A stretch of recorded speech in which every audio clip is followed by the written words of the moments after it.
गोविन्दाय नमो नमः।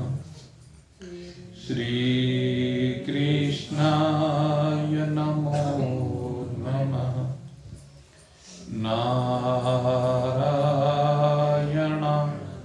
नमोस्तुते। आज वैकुंठ एकादशी के पुनीत पावन दिवस पर अपने हृदय को भगवान के साथ एक रूप करके वैकुंठ प्राप्ति के इच्छुक भागवत भक्त वृंद, भगवान की असीम कृपामयी दृष्टि, जिसके कारण से नित्य निरंतर आपके पथ उस दिव्य पथ पर बढ़ रहे हैं जो आपको वैकुंठ की ओर ले जा रहा है। वैकुंठ वह दिव्य भगवान का लोक है जहां पर समस्त कुंठाएं समाप्त हो जाती हैं और कुंठाओं के समाप्त होने पर भगवान के दिव्य दर्शन का लाभ, भगवान की सेवा का लाभ भक्तों को प्राप्त होता है। ये वैकुंठ समस्त लोकों का शिरोमणि है। ये वैकुंठ हर भक्त की इच्छा का विषय है, लेकिन आप जानते हैं इस वैकुंठ की प्राप्ति हर भक्त को नहीं हो पाती है। पहली तो बात, हर भक्त इसके बारे में प्रयास करता है कि नहीं करता, ये विषय भी आंतरिक है। लेकिन जो मन में इच्छा रखता है, उनमें से कुछ होते हैं जो प्रयास करते हैं, और उन प्रयास करने वालों में कोई कोई बिरला होता है जो इस वैकुंठ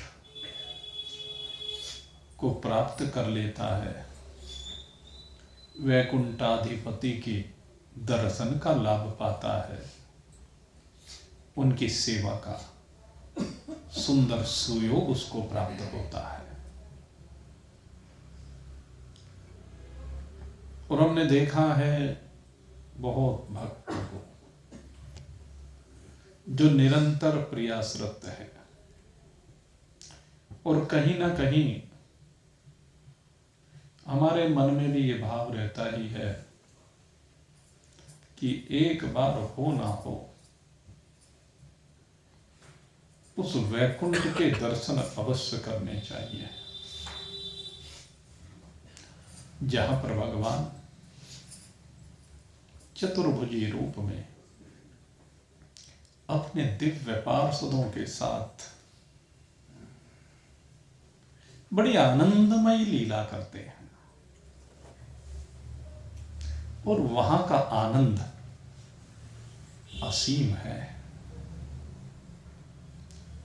वहां के आनंद की तुलना किसी से हो नहीं सकती, क्योंकि वहां का आनंद अक्षय आनंद है। ये आनंद अक्ष आनंद है। और ये देह के सहित प्राप्त होता है, क्योंकि सगुण साकार, भक्तों को सगुण साकार रूप में ही वो वैकुंठ चाहिए, वो भगवान चाहिए। और जब सगुण साकार रूप में चाहिए तो वो भी सगुण साकार रूप ही धारण करते हैं। चाहे सालोक्य मुक्ति की बात हो, चाहे सामीप्य मुक्ति की बात हो, सारूप्य की बात हो, साष्टी की बात हो, चारों ही मुक्तियों में शरीर धारण की बात होती है। और पांचवी सायुज्य मुक्ति करो तो उसमें भगवान के शरीर धारण की बात होती है। तो सारी साकार, तो साकार जीता जागता भक्ति की पराकाष्ठा का आनंद है, भगवत प्रेम की पराकाष्ठा का आनंद है, भगवान की अलौकिकता दिव्यता का आनंद है। वो कृपामयी भगवान की दृष्टि वहां सीधे सीधे अपने भक्त पर रहती है। उस आनंद का वर्णन शब्दों में नहीं किया जा सकता, इसलिए मैं कहता हूं कि एक बार मन में यह भाव जरूर रहता है कि एक बार साकार रूप में ही जितने भक्त वास्तव में भक्त कहलाने के अधिकारी हैं, वो सारे भक्त एक बार उस वैकुंठ के दर्शन जरूर कर ले, चाहे फिर मुक्ति की बात उसके बाद हो। जो ज्ञान मार्ग की मुक्ति है, हम भगवान से ये प्रार्थना जरूर करते हैं, हमारा प्रयास भी है और इसके लिए हम साधना भी कर रहे हैं। बारंबार एक साधना भी चल रही है जिसमें ये भाव बना हुआ है। बहुत समय हो गया कि कम से कम एक बार भक्तों को जब वो भाव में डूबते हैं, जब वो परमात्मा सानिध्य का अनुभव साख रहे होते हैं, तो वो सा शब्द हट जाए,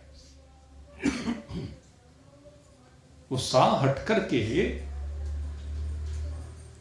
सानिध्य सा नहीं, आश्रय सा नहीं, सानिध्य मिल जाए। निरंतर यह प्रयास रहता है कि शरीर के रहते रहते कम से कम एक बार साक्षात उस वैकुंठाधिपति के दर्शन का लाभ मिले, उसका वरदहस्त शीश पर हो, उसकी गोद में बालक की तरह विराजमान हो, तो वो सुख, यह सुख परम अनुपम, जिसको कहा है ये सुख परम अनुपम है, रस रूपा, इसमें रस ही रस है। जो कोई या को पावे ते ही सम नहीं कोई, रामा त्रिभुवन सोई। ये सुख अनुपम है, अद्भुत है। जो कोई इसको प्राप्त करता है, कौन प्राप्त करता है? नंद यशोदा तप कियो, मोहन सोचित लाय, देखन चाहत बाल सुख, रहियो कछु दिन जाय। जिमि नक्षत्र मोह भयो, तिमि नक्षत्र गिय जाय, चार बधाई रीत सो, करत जसोदामा। आप जब स्तुति गाते हैं उसमें आखिर में ये सुख की बात की जाती है। किसको मिला? नंद यशोदा को मिला। यह छंद अनूपा है रस रूपा, जो कोई या को गावे, ते सम नहीं कोई, रमा त्रिभुवन सोई, मन वांछित फल पावे। ये सुख परम अनुपम है, क्योंकि भगवान मिले। भगवान के मिलन का सुख होता ही ऐसा है। नंद यशोदा को मिला, कौशल्या दशरथ को मिला। जब उनको मिला तो हमें क्यों नहीं? बात यह है कि हमें क्यों नहीं? जब वैकुंठाधिपति यहां पर आ जाएगा तो यही वैकुंठ बन जाएगा। अयोध्या वैकुंठ बन गई, मथुरा ब्रिज वैकुंठ बन गया। इसलिए मैं कहता हूं, समर्पण करना सीखिए। एक बार जरा मन में भाव बनाइए तो सही, एक बार जरा डूबिए तो सही, एक बार जरा अरे दिल के तारों को जोड़िए तो सही, फिर देखो प्रभु बंधे हुए खींचे हुए चले आएंगे, प्रभु बंधे हुए खींचे हुए चले आएंगे। जरा तारों से तारे मिला के तो दे, प्रभु बंधे हुए खींचे हुए चले आएंगे। जरा तारों से तारे मिला के तो दे। जिसने गाया मिला उसको मुक्ति का दान, जिसने गाया मिला उसको मुक्ति का दान। पत्थर पानी तरा जिस पे रघुवर का नाम, पत्थर पानी तरा जिस पे रघुवर का नाम। तेरी नैया किनारे से लग जाएगी, तेरी नैया किनारे से लग जाएगी। नाम उसका तो दिल में बसा के तो दे, प्रभु बंधे हुए खींचे हुए चले आएंगे। जरा तारों से तारे मिला के तो दे, प्रभु बंधे हुए खींचे हुए चले आएंगे। जरा तारों से तारे मिला के तो दे। पाया धन्ना ने पत्थर को प्रभु मान कर, पाया धन्ना ने पत्थर को प्रभु मान कर। पाया मीरा ने विष को अमृत जान कर, पाया मीरा ने विष को अमृत जान कर। पाया कुब जाने चंदन लगा के उसे, पाया कुब जाने चंदन लगा के उसे। उसके चरणों में सिर को झुका के तो दे, प्रभु बंधे हुए खींचे हुए चले आएंगे। जरा तारों से तारे मिला के तो दे, प्रभु बंधे हुए खींचे हुए चले आएंगे। जरा तारों से तारे मिला के तो दे। मन के मंदिर में पगले बिठा ले उसे, मन के मंदिर में पगले बिठा ले उसे। जीवन नैया का माझी बना ले उसे, जीवन नैया का माझी बना ले उसे। फिर क्या डर है जो पतवार भी दूर हो, फिर क्या डर है जो पतवार भी दूर हो। उसकी करुणा का, उसकी करुणा का चप्पू लगा के तो दे, प्रभु बंधे हुए खींचे हुए चले आएंगे। जरा तारों से तारे मिला के तो दे, प्रभु बंधे हुए खींचे हुए चले आएंगे। जरा तारों से तारे मिला के तो दे। वो है ठाकुर पुजारी तू बन के तो देख। सब मंदिरों में बैठा हुआ है ठाकुर जी, बैठा हुआ है। जरा पुजारी एक बार बनकर के तो देख, वो जो ठाकुर मूर्ति रूप में दिखाई देता है वही साक्षात प्रकट हो जाएगा। वो है ठाकुर पुजारी तू बन के तो दे, वो है दाता भिखारी तू बन के तो दे, वो है दाता भिखारी तू बन के तो दे। उसके दर से कोई खाली लोटा नहीं, उसके दर से कोई खाली लोटा नहीं। उसके आगे तू झोली फैला के तो दे, उसके आगे तू झोली फैला के तो दे। प्रभु बंधे हुए खींचे हुए चले आएंगे, जरा तारों से तारे लगा के तो दे। प्रभु बंधे हुए खींचे हुए चले आएंगे, जरा तारों से तारे मिला के तो दे। देखो भाई, 4 सूत्र बताए उसको खींचने के, उसको पाने के, उससे मिलने के। सबसे पहले कहा कि नाम उसका तो दिल में बसा के तो देख। ये नाम में बड़ी ताकत है भाई। प्रभु के नाम में कहते राम से बड़ा राम का नाम, इसलिए कहा। बहुत जगह पर कहते हैं कि राम से बड़ा राम का नाम है। कहते राम ने उतनों को नहीं तारा जितना राम के नाम ने तार दिया। नाम का प्रभाव, जास महिमा जाने गन राव, जासु महिमा जाने गन राव, प्रथम पूजियत नाम प्रभाव। इस नाम की महिमा गणपति बाबा से पूछ लीजिए। कहते आज सबसे पहले जब भी पूजा का प्रारंभ होता है, गणपति बाबा की पूजा सबसे पहले कहते हैं भगवान से पहले गणपति बाबा की पूजा करो। आप देखिए कहीं, ये भगवान की महिमा ही तो है। कहते वो नाम की महिमा को गणपति बाबा जानते हैं। और नाम की महिमा को कौन जानता है? कहते हैं भगवान सदाशिव जानते हैं, जो इस नाम को अपने कंठ में रमा कर रखते हैं। और इस राम में रमे हुए, राम के नाम में रमे हुए, जो भी काशी में शरीर का परित्याग करता है, उसी के कान में इस राम नाम की मिश्री को घोल देते हैं, राम नाम के रस को घोल करके पिला देते हैं। महामंत्र जोई जपत महेशु, काशी मुक्ति हेतु उपदेशु।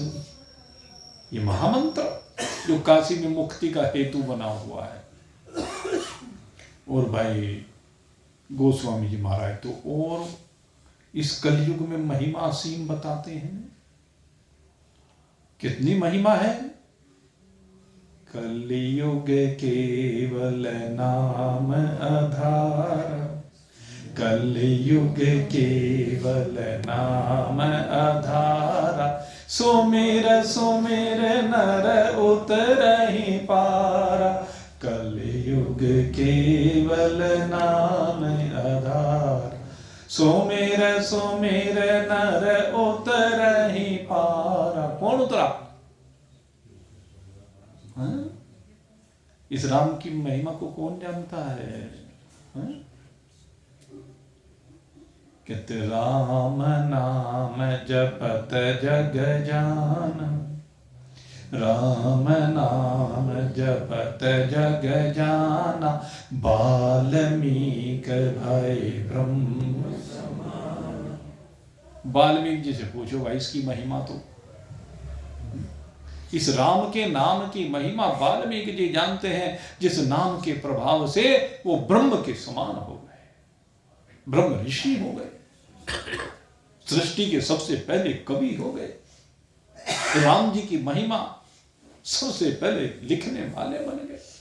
वैसे तो सबसे पहले भगवान शंकर को कहते हैं लिखी, लेकिन उसके बाद यहां इस मृत्यु लोक में लिखने वाले वाल्मीकि जी हैं।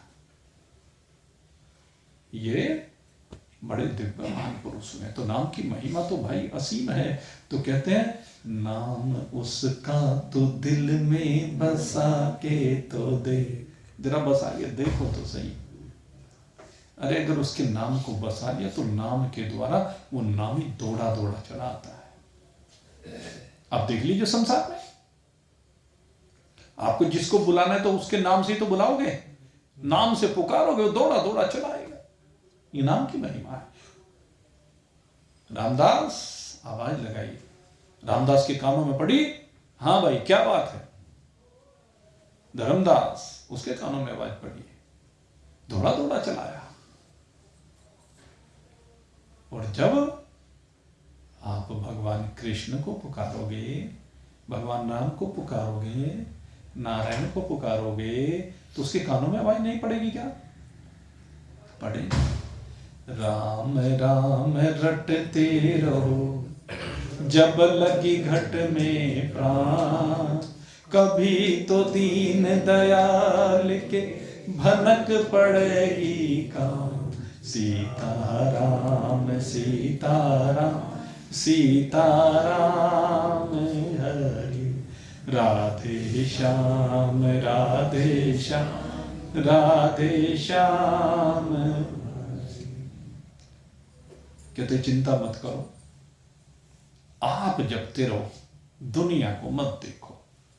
तेरे लेखे कुछ करो भलो बुरो संसार, तेरे लेखे कुछ करो भलो बुरो संसार। नारायण तू बैठ के अपना भवन बुहार। तो ये बस अपना भवन बुहार रहा है, दुनिया को नहीं देखना। सबसे बड़ी हमारी समस्या यही है, हम दुनिया को देखने के चक्कर में पड़ जाते हैं, और जब दुनिया को देखते हैं तो दुनिया की गंदगी अपने घर में ले आते हैं। भगवान क्या कहते हैं? दुनिया को देखना बंद कर, तेरे लेखे कुछ करो भलो बुरो संसार। दुनिया क्या कहेगी? दुनिया को झेरे में पड़ने तो क्या कहेगी? तुझे क्या लेना देना है? तेरी जिंदगी दूसरों से बननी है। सोच, दूसरों के चक्कर में तो दुनिया भर की गंदगी को अपने घर में भर लेता है, दुनिया भर के तनाव को अपने दिमाग में बसा के रखता है। निकाल के फेंक इस कूड़े कचरे को, एक बुहारी ले और जो घर में भरा हुआ है उसको बाहर फेंकना शुरू कर। जितनी गंदगी घर में तूने भर रखी है उसको बाहर निकाल करके फेंक।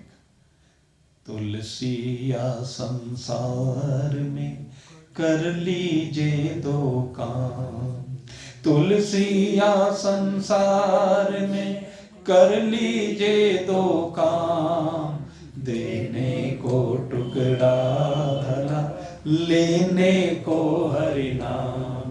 सीताराम सीताराम सीताराम हरि, राधे श्याम राधे श्याम राधे श्याम हरि। सीप लेने को क्या है? कहने हरि का नाम है। देने को टुकड़ा भला, खूब दे, टुकड़ा खूब बांट। लेकिन लेने की जब बात आए तो भगवान का नाम है। बस दो बातों को भूल मत, जो चाहे कल्याण। दो बातों को भूल मत, जो चाहे कल्याण। नारायण एक मौत को, दूजे श्री भगवान। नारायण एक मौत को, दूजे श्री भगवान। कहते दो बातों को मत भूल, और मैं कहता हूं तू बस एक को मत भूल, दूसरी तो अपना भूल ही जाए। दूसरी आएगी नहीं, दूसरी तेरे पास फटकेगी नहीं। तू नारायण को मत भूल, बस सबको भूल जा।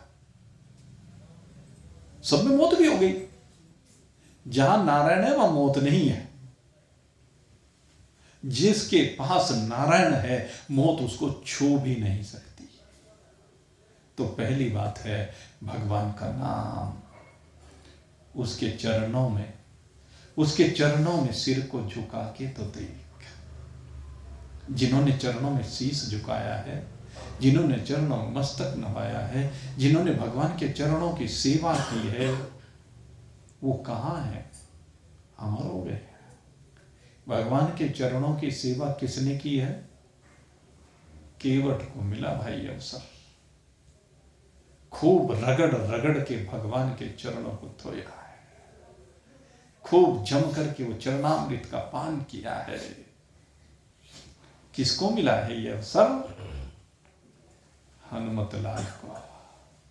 कहते भगवान बस मुझे तो ये 2 पग दे दीजिए, इन 2 चरण कमलों की सेवा करना, बस मुझे और कुछ नहीं चाहता है। दोनों पग पकड़ लेता, ये अवसर मिला है। और प्रणाम, हृदय में सिया राम की छवि बस गई। तो भगवान के चरणों का प्रभाव तो भाई अद्वितीय है। ब्रह्मदेव ने इस बात को अनुभव किया है। ब्रह्मदेव ने देखा कि केवल एक बार भगवान के चरणों को धोने से ये दिव्य गंगा का प्रकटन हो गया। और जो अनवरत तब से लेकर के अब तक, जब भगीरथ लेकर के आए, निरंतर न जाने कितनों को पावन कर रहे। ये गंगा जहां जहां से निकल जाती है, पावन करती चली जा रही है। ये है भगवान के चरणों की महिमा। इसलिए कहते हैं तू भगवान की शरण में आ, भगवान की कृपा को प्राप्त कर। भगवान बड़े दयालु हैं, भगवान बड़े कृपालु हैं। अरे उसकी कृपा किस पर नहीं हुई है? जिसने भी उसे पुकारा है, बस एक बार इस भव सागर में हिचकोले खाते हुए जरा उसकी करुणा को, उसकी दया को, उसके प्रेम को, उसकी कृपा को अनुभूत करके दे। उसकी करुणा का चप्पू लगा के तो दे, उसकी करुणा का चप्पू लगा के तो देख। पर देख तो सही, कितना दयालु है, कितना कृपालु है।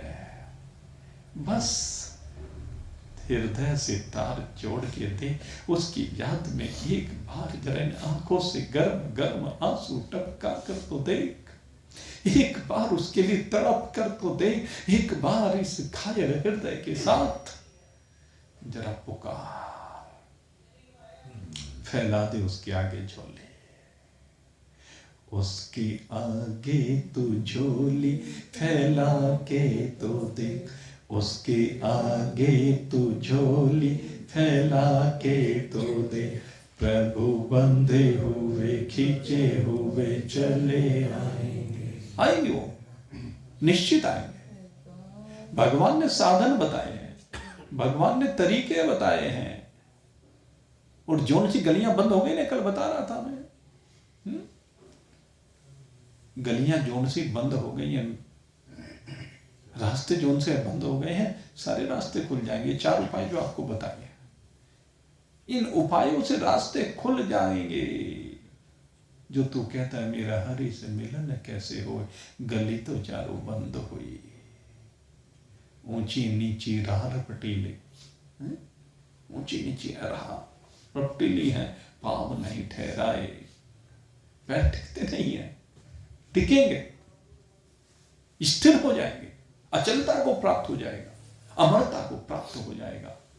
उसकी करुणा का चप्पू लगा के तो थे। इसलिए तू जरा उसकी ओर बढ़कर तो देख। भगवान श्री कृष्ण अर्जुन को यही समझा रहे हैं। भगवान ने कहा तुम मदर्पण, कहते सब कुछ मेरे में अर्पण कर, मेरे लिए कर्म कर, मुझे कर्म का कर्ता मान। ये तो हुआ भगवान के पारायण होने की बात। कहते अगर चल तेरे से पारायण नहीं भी हो रहा है, अब तू मत पारायण नहीं हो पा रहा है, तो कहते हैं चल तू अभ्यास कर इसका। कहते अच्छा अभ्यास भी नहीं हो रहा है। कल बात हुई थी अभ्यास की, करत करत अभ्यास के जड़मत हो ये सुजान, रस्सी आवत जावत है सिल पर पड़े निशान। वैसे तो अभ्यास में बड़ी शक्ति होती है भाई। अगर यदि अभ्यास करे तो गूंगा भी बोलने लगता है, जो वाणी को नहीं समझता वो बोलने लगता है, वो तोता बोलता है, तोता बोलने लगता है। राम राम, बहुत बार देखा होगा। क्यों? अभ्यास बनाया गया। जैसे जैसे अभ्यास बनाओगे वैसे वैसे बात बनेगी। अब फिर भगवान आगे कहते हैं चल तेरे से अभ्यास भी नहीं हो रहा है। तो तू बस ये करता जा कि सब कुछ मुझे समर्पित करता जा। कि तेरे से ये भी नहीं हो रहा है, तो भगवान एक उपाय और बता रहे हैं। अथई तदप्यसक्तोऽसि कर्तुं मध्योगमाश्रितः सर्वकर्मफलत्यागं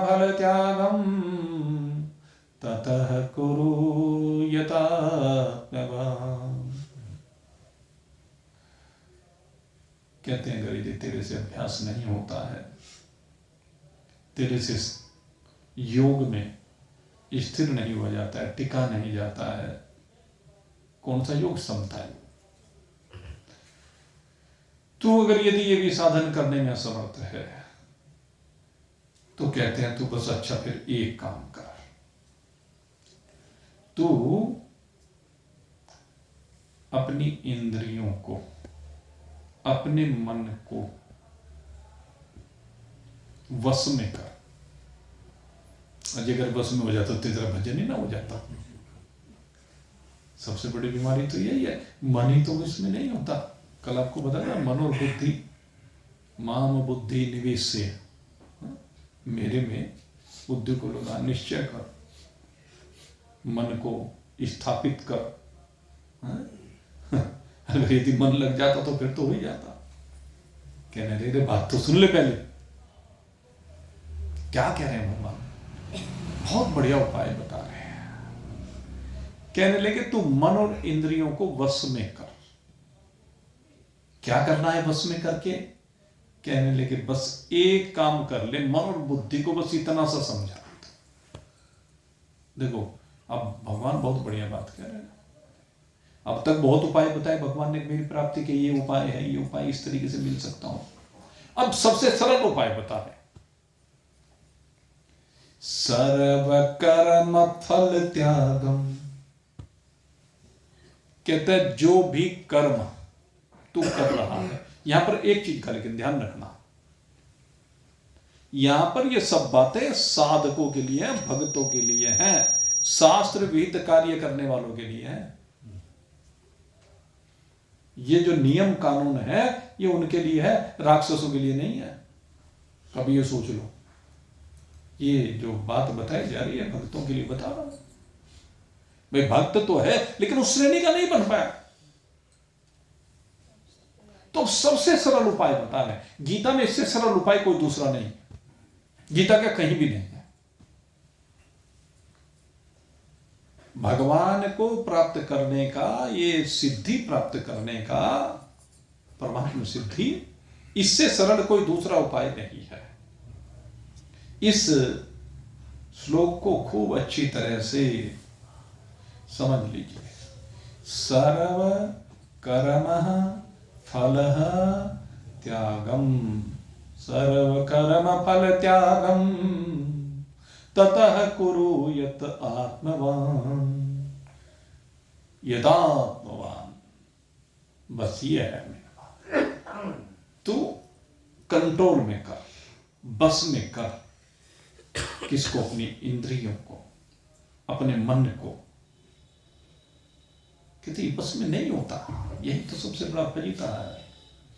कहने लगे मेरी बात को समझ में कह रहा हूं, काहे में बस में कर। कहने लगे बस एक काम कर ले, जो भी कर्म कर रहा है उसमें फल की इच्छा मत कर, बस इतना सा काम करना, इतना तो बस में कर ले। जो भी काम तूने किया उसके बदले में कोई फल की इच्छा मत कर। तूने गरीबों को भोजन कराया, भंडारा चलाया, और उसके बदले में क्या चाहा? मान मिले, सम्मान मिले, सुख समृद्धि मिले। यही तो है। कहने लगे तेरी जय जयकार करें,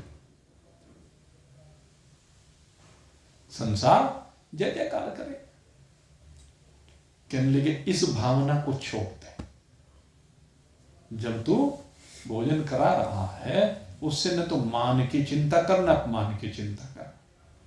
मान अपमान चढ़ा सूली पर, मैं से पिंड छुड़ा ले तू। मान अपमान दोनों को सूली पे चढ़ा दे, इतना तो कर ही सकता है। इतने में क्या, जो भी अच्छा कर्म है वो कर। वो एक कहावत है ना, नेकी कर कुएं में डाल, ये कहावत है। और हमारे शास्त्री कहते हैं कि अच्छा कार्य करके, कहते हैं अगर यदि बाएं हाथ ने कार्य किया है तो दाएं हाथ को पता ना चले। अच्छे कार्य के संदर्भ में यह बात कही गई है कि अगर बायां हाथ करे तो दाएं को भी पता ना चले। ये जगदेव जी आज भजन में कह रहे थे, पत्नी कितनी प्यारी हो उसको भेद बताना। अब भाई शास्त्र कह रहा अगर ये हाथ करा तो ये भी को पता ना चले। अर्थात जो शुभ कार्य करके आए हो उसका पता किसी को ना चले। 7 वचन में रखे, बिना बताए नहीं करना है।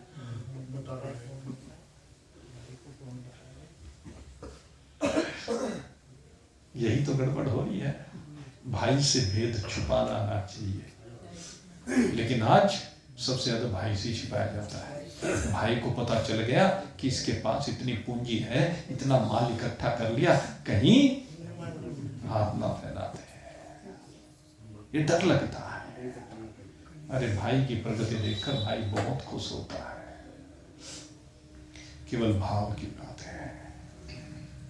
तो मेरे मित्रों, खैर बात क्या है, ये हाथ दे और इसको पता ना चले। ये है सर्व कर्म फल त्याग। जो हो गया सो हो गया, मैं करने वाला हूं ही नहीं। किसने किया? मत कर्म मत कर्म। कहते करने वाला भगवान है, मैंने किया ही नहीं। जब मैंने किया ही नहीं तो मुझे किसका फल चाहिए, मुझे किसका मान चाहिए, किसका सम्मान चाहिए? भगवान ने भेजा किसी के लिए, तुझे पत्रवाहक बनाकर, संदेशवाहक बनाकर, दूत बनाकर, नौकर बनाकर। अब जो तू मान ले। भगवान जब किसी गरीब की सेवा कराना चाहता है, भगवान जब संसार में कोई बढ़िया काम कराना चाहता है, भगवान जब मंदिर बनवाना चाहता है, भगवान जब कथा कराना चाहता है, भगवान जब भंडारा कराना चाहता है, तो अपने किसी नौकर को भेज देता है। और वो नौकर कौन हो? तुम हो। तुम उसके नौकर हो।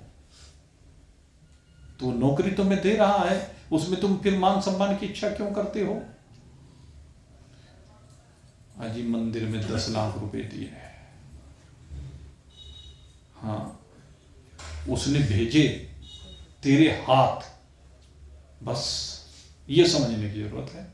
उसने 10 लाख रुपया मंदिर में तेरे हाथ भेजा कि जा करके जो उसके व्यवस्थापक हैं उनको पकड़ा,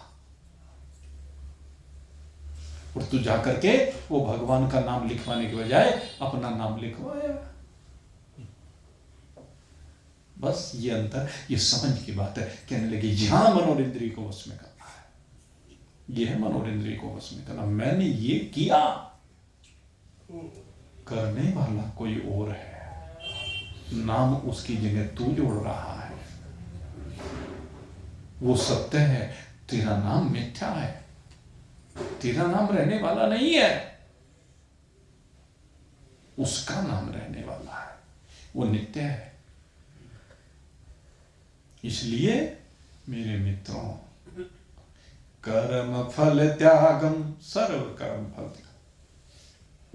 जितने भी शुभ कर्म करता जा, किसी में फल की इच्छा ना हो।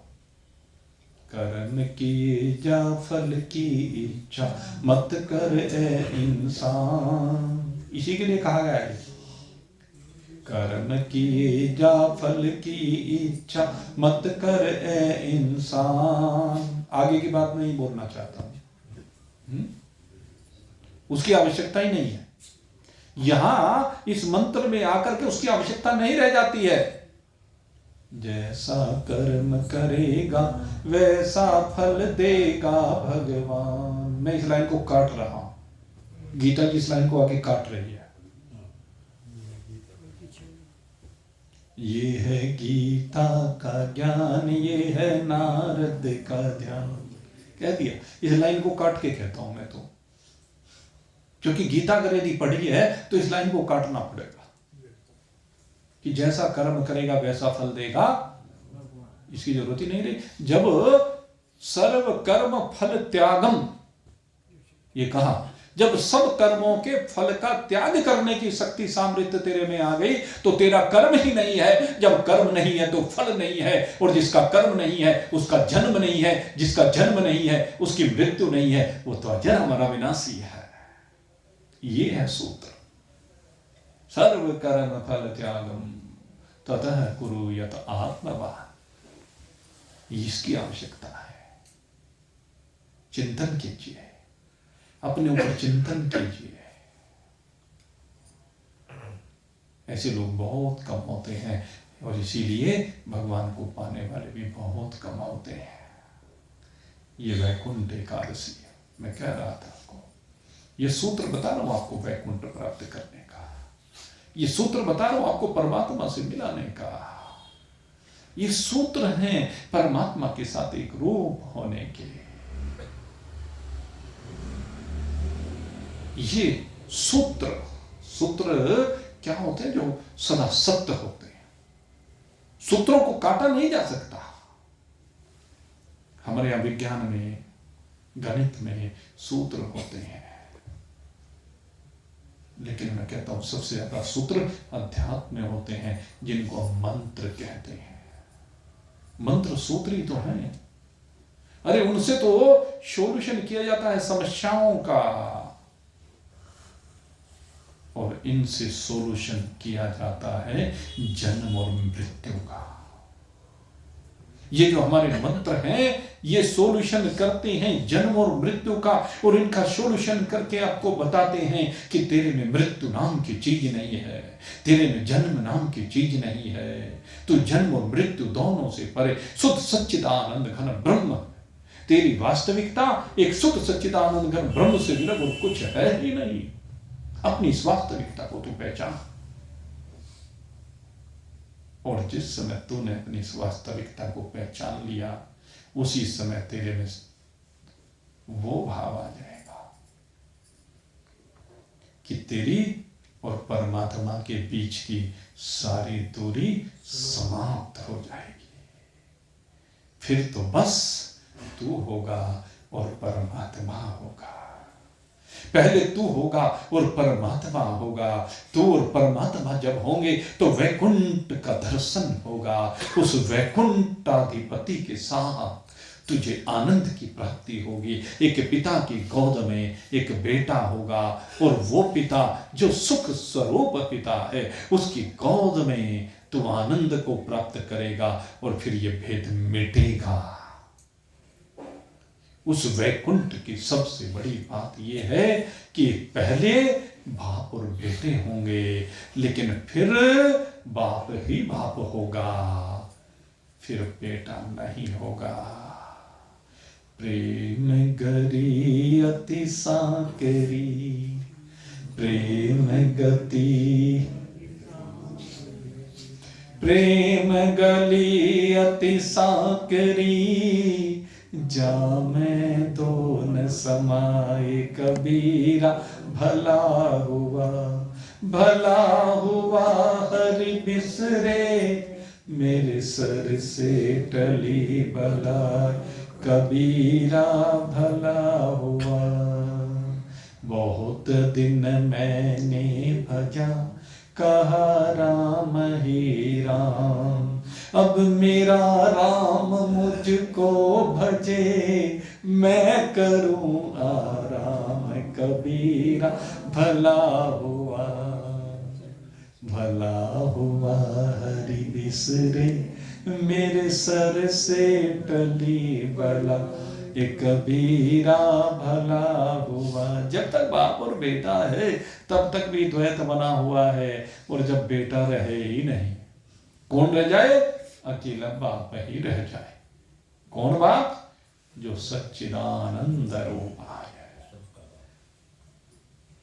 जो सब में विराजमान एक अकेला है, उससे विलग और कोई है ही नहीं।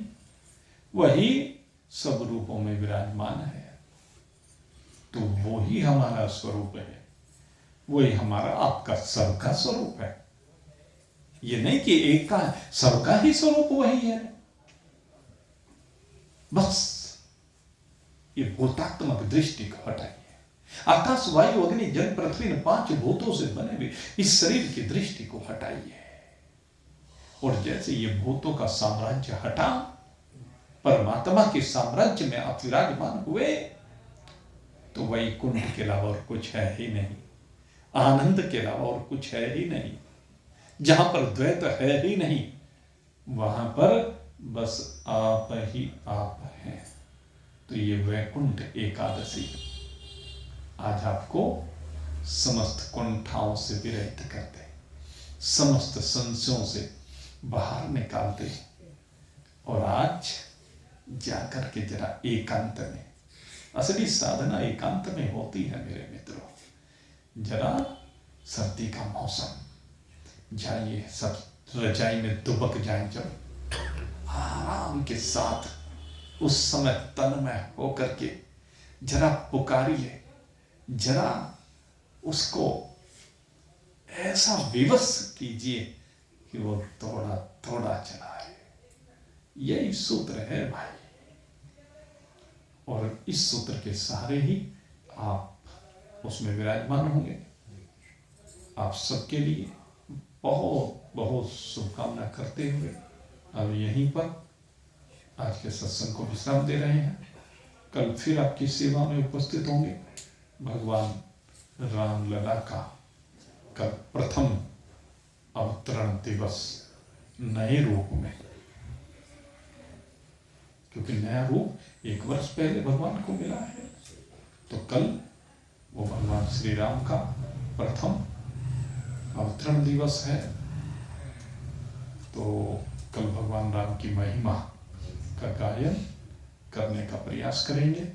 और 14 तारीख से विशेष रूप से भगवान श्री राम की महिमा का इस बार गुणानुवाद करेंगे, नए रूप में करेंगे। क्योंकि इस बार अब तक जो राम कथा हुई है उससे विलग, अब की बार भगवान से प्रार्थना करेंगे कि अब की बार जब भगवान नए कलेवर में आए हैं तो अब की बार कथा भी नए कलेवर में करने का प्रयास करेंगे। आप सभी लोग मकर संक्रांति, चूंकि परिवर्तन का समय मकर संक्रांति, सूर्य भी अपने कला को बदल देते हैं, दक्षिण की ओर चलते हुए वापस उत्तर की ओर मुड़ जाते हैं। उत्तरायण प्रारंभ हो जाता है 14 जनवरी से। तो उसी दिन से 9 दिन का राम कथा का आयोजन बोबी भाई के यहाँ सभी लोग सादर निमंत्रित हैं। बोलिए सच्चिदानंद भगवान की।